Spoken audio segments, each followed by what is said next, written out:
İtiram mən birinci təbrik edirəm komandanı. Təşəkkür edirəm. Uzun müddətdən sonra doğma arenaya qayıtmaq və qələbə qazanmaq və necə deyirlər, ikinci yer uğrunda mübarizə davam edir. Yoxsa çempionluq uğrunda davam edir. Necə demək düzgündür? Şanslarımız biraz çox azdı. Real danışaq, realist olaq.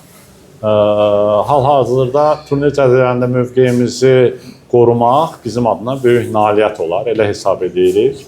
Ona görə azarkeşlərimizin qarşısında qələbə ilə çıxmaq xüsusən bizi sevindirdi.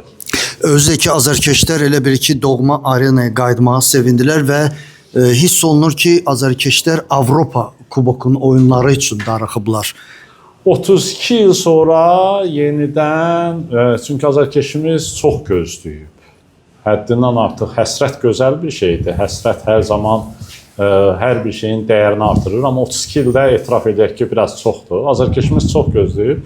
Biz də əlimizdən gələni edirik ki, azarkeşimizin bu həsrətinə son qoyaq. Və heç nə bitməyib, hələ davam edir, oyunlarımız davam edir, qarantinamız. Qabaqdan Kubokun yarımfinalının cavab oyunu gəlir. Belə deyim də, bir videoda çıxış edib demişdim ki, bu çox gözəl şansdır ki, Tovuza Kuboku gətirmək. Şans varmı hələ? Əlbəttə var, əlbəttə var. Oyun bitməyib, oynayacağıq, nəsib inşallah.